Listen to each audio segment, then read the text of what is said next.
Hey, everybody. Thanks for listening to the Marriage is Tougher Than Woodpecker Lives podcast. This is Brian, joined by my co-host, Paul. We'd like to welcome you to a community meant for the men of the world to share their thoughts and perspectives on marriage. We can learn from each other's experiences and help each other be better husbands. This week on the pod, we want to talk to you about before she asks. All those things that you know you can be doing to serve your wife, are you doing them? I want to say before she asks, number one, but what is it that holds you back from doing them when you know you should? All right. And before we get all the way in, we just want to say welcome anyone who's a first time listener. We appreciate you jumping in. And those who have been listening for a while, we thank you for rocking with us. If you'd like to go deeper on any of these conversations, you can reach out to us at Searching Marriage is Tougher on all social media platforms. And you can go to marriagestougher.com. Where you can click the contact form, and as you scroll down, you'll see our archived episode. We'll fill out that form, give us any feedback if you want to go deeper. Also, if you'd like to be a guest, you can fill out that form as well, and we'll reach out to you so we can get you on the pod. Again, thanks for listening, but let's hop into this episode. Man, what's the number one thing you think of when you think I should do this before she asks? It's probably for her, it'd just be like a shoulder rub, back rub type of thing, a little massage action, just because she holds her tension in her shoulders. And, that's a way that she feels seen. Yeah. So that's the number one easiest thing off the top. I hear that. For me, it is like tidying up, right? Like I remember one day I just took it upon myself to straighten up the utensils drawer. I'm not talking, knives or forks and spoons and things of that nature, but like the larger utensils for cooking. Yeah. Right. There's a bunch of stuff in there. Like, you know how you just accumulate stuff and it just all gets shoved in the drawer. Mm-hmm. Well, number one, for me, I hate that it's not organized. And then number two, when it could be the same amount of stuff and go from organized to unorganized, and it feels like there's too much stuff. Right.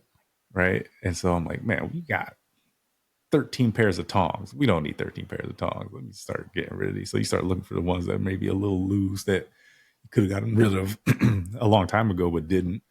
Right. And then the things that you use twice a year. Right. And then you justify like, all right, I'm going to keep it because I do use it for specific jobs twice a year. Right. And then you go through the feelings of, man, we need more space. Or can we just be a better steward of the things we have and put them away in the manner that we need to? And so I say all that to come to this point that it's not just in service to her when I tidy things, right? But I think it probably affects me less when those things aren't tidy, because like I'm really only thinking about it when I'm in the drawer. And I feel like she tends to think about it all day. Right. So I need to be a better steward of my wife's feelings towards tidiness and put more effort into making those things easier to deal with. And for me, that looks like being the one that tosses those things that we should have tossed a while ago. Man, that's challenging to me in saying being a better steward of the things that she cares about, basically. Right. Is what I hear you saying. And as a human, I don't always want to do that. Well, clearly that's playing out in my life, right? There's some things that I'm good at, and I think it's those things that I realize benefit me more or at a greater capacity, or the pain point of not taking care of them is tough, right? So let's talk about something like laundry, right? Hmm. So we usually have a pretty good cadence of laundry, but also, you know, no one, I don't think anyone in our house likes to do the laundry. So Right. between us and our daughter, no one likes it, but we all do it, right? Um, but case in point, right? She's starting to pick up a lot more hours, with one of her clients. So she hasn't been able to have space to do much else. So I've had to kind of pick it up. So normally I keep the laundry going. For some reason, I just decided I didn't want to do it. Right. So laundry piles up. And so this week, literally, our washer starts acting crazy. But it's Oh on the no. night that we decided we're going to take care of all the laundry because my daughter's going to overnight camp. So, like, we wanted to have this day because we're doing a bunch of this stuff this weekend. Washer goes out. So, what do we end up having to do? We have to go down the street to the laundromat at like 11, at like 10 o'clock, Oof. throw 4 loads of laundry in and do that, right? If I had been a good steward of the things that she cares about, which benefits us all, most of the things that she cares about benefits us all, right? Right. So if I'd have been steward, I would have either figured out that the washer was being inconsistent and we need to, and like try to fix it. B, it might have been intermittent, but it wouldn't have been 4 loads that we needed to do in one day. Maybe it would have been 1 load and we could have, if I would have done it early, I could have ran to my older kid's house or something and got it done, or the neighbor, because Hmm. that's 10 o'clock at night. Like, no one's saying, Right. "Hey, neighbor, can I come?" But like, if it's 4 or 5, like, "Hey, can we run and do this load?" Sure, right? Um, Yeah. all that to say, just using it as an example, like, normally I did something, I decided I didn't want to, and it matters to her, but it also matters to the house. If I'd have been a better steward of that, we would have had to spend an hour in the laundromat and then come home and now have 5 loads of clothes to fold and, just all the things that pile up because you don't steward them well. And Yeah. that can be anything in our life. That can be grocery shopping. Now you have no food. Now you're eating out all the time, you know? Right. So Right. it's like any of those things. But Yeah. all that to say, you really challenged me in your words to be a better steward. And I think as husbands, um, we just need to be a good steward of everything that we are over. Yeah. So I'm thinking of the times that I make the decision, I'm not going to do this right now. Mm-hmm. Right. And I'm not thinking of in the moment anyway, like, how is this going to affect her? But I am thinking of, why do I make those decisions when I make them? Mm. Right. And I'm sure there's a number of reasons. Sometimes it's like, I just don't feel like it right now. Right. And it can wait until later today, or maybe it can wait until tomorrow. Mm-hmm. But then there's a cost to that, like you were just explaining. Right. And so I'm thinking of, not having that convenience of being able to do it at home. What other things could you have been doing when the laundry was running, rather than sitting at the laundromat waiting for the laundry to get done, Mm. right? And we also recently replaced our washing machine because it was on the fritz, and I think simply for the fact that we had to wait on delivery, there was a solid 4 to 5 days of Mm. laundry that we had to do. And with a 5-person household, that's a lot of laundry. Yeah. And you realize very quickly what the convenience means to have a working washer and dryer in your home. Mm-hmm. Um, and man, did we had to team up to tackle that mess. That was woo. I want to say it probably took a solid 2 days to get through Yeah. all of that laundry. That was terrible, because not just clothes, towels and kitchen Yeah. towels and gross. But But yeah, man, yeah. that So like, stopped you from, you couldn't do other things because you had laundry yeah, to do. yeah, for Yeah. sure. So back to why do I make those decisions, right? It's because I don't feel the pain in the moment of those decisions. Um, I think sometimes you might just do it out of spite, right? Like, yeah, I could do this right now, but we just had an argument or a disagreement. She did something I don't like, so which is funny because I don't think those words in my head, but sometimes it just happens, and I don't mean it to sound like I don't. I just allow it to happen, I guess is the way to put that. Mm-hmm. Right? It's not like I'm going to intentionally hurt you, but I'm like, you know what? I know this is something that you would want me to do, and maybe you didn't do something I want you to do, so I'm not doing it. Hmm. Right? And I don't know if you mentioned it again, but not getting that immediate return, or if you're not going to get that immediate return in favor. Yeah, that's a tough one Yeah, because yeah, it's just basically it feels like it's just out of the goodness of your heart, right? It's just the thing that you should do.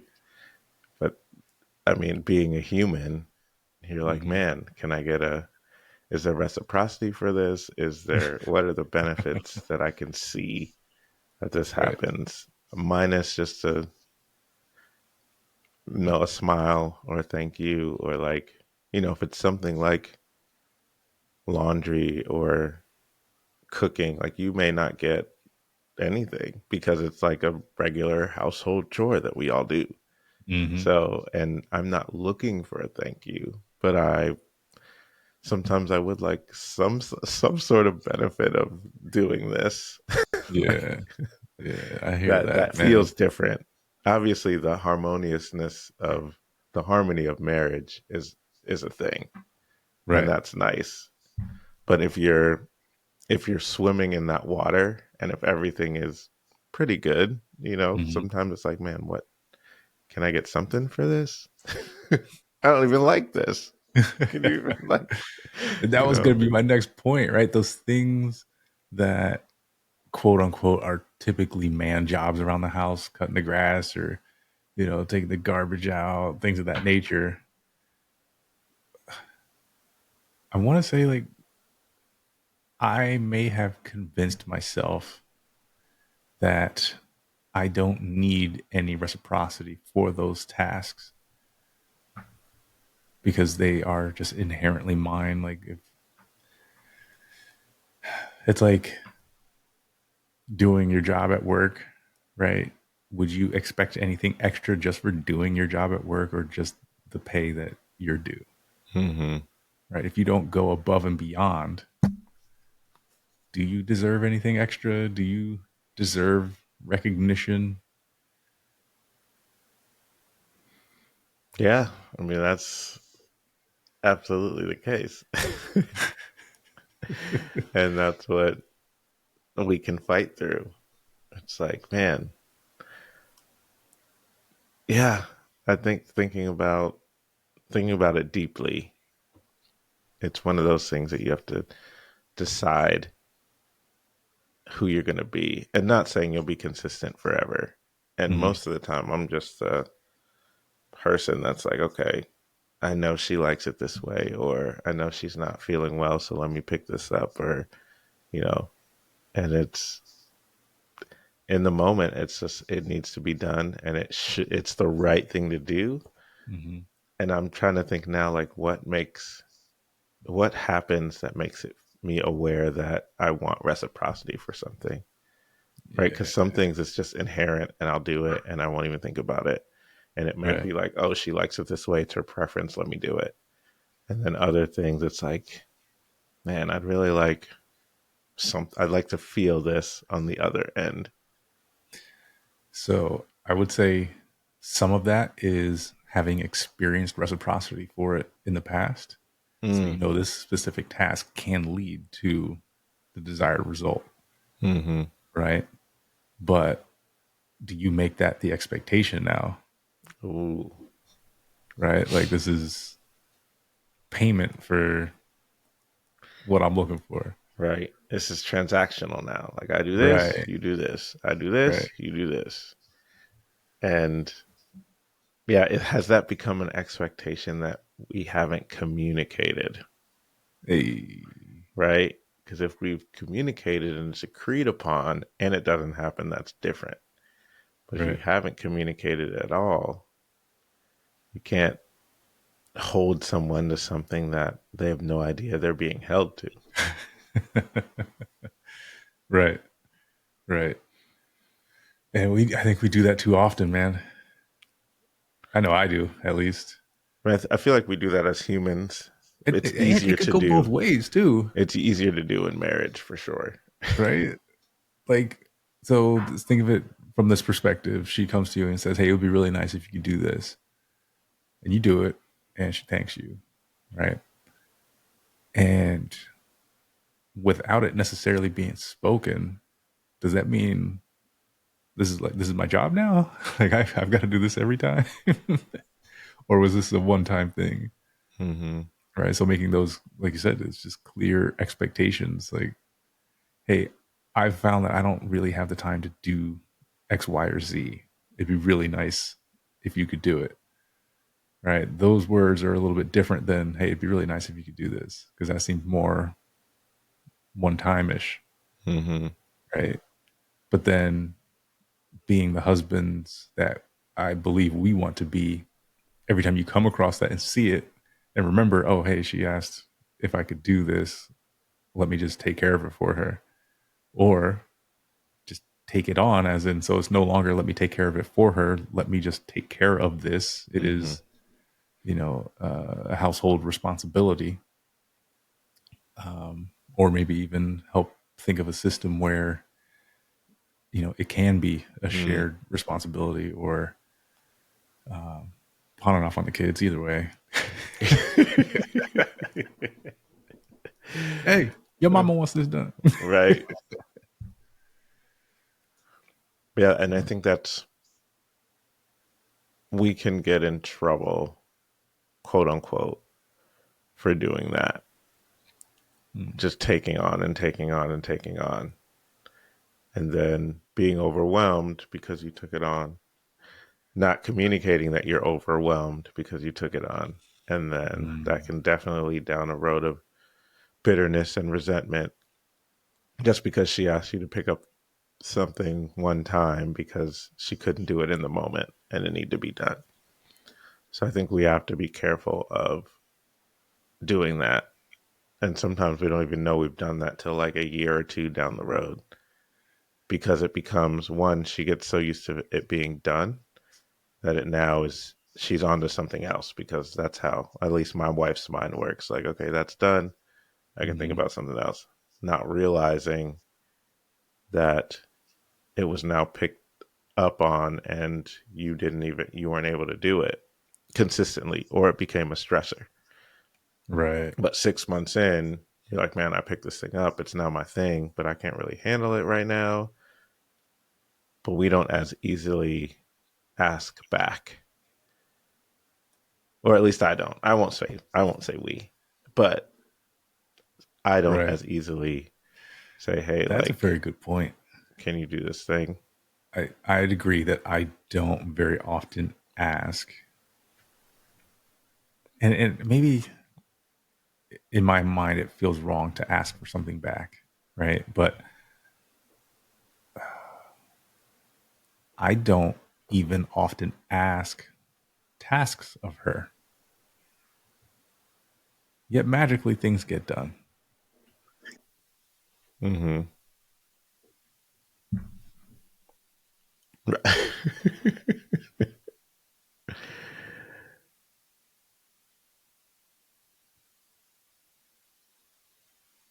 Wow.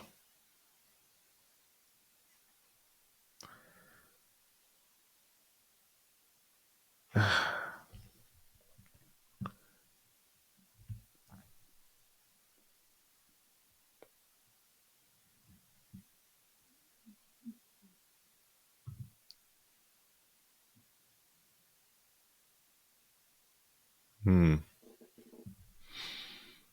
Yeah.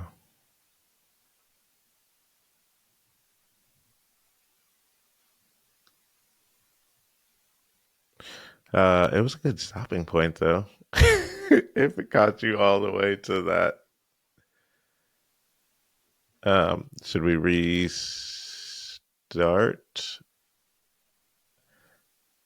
as far as like to finish?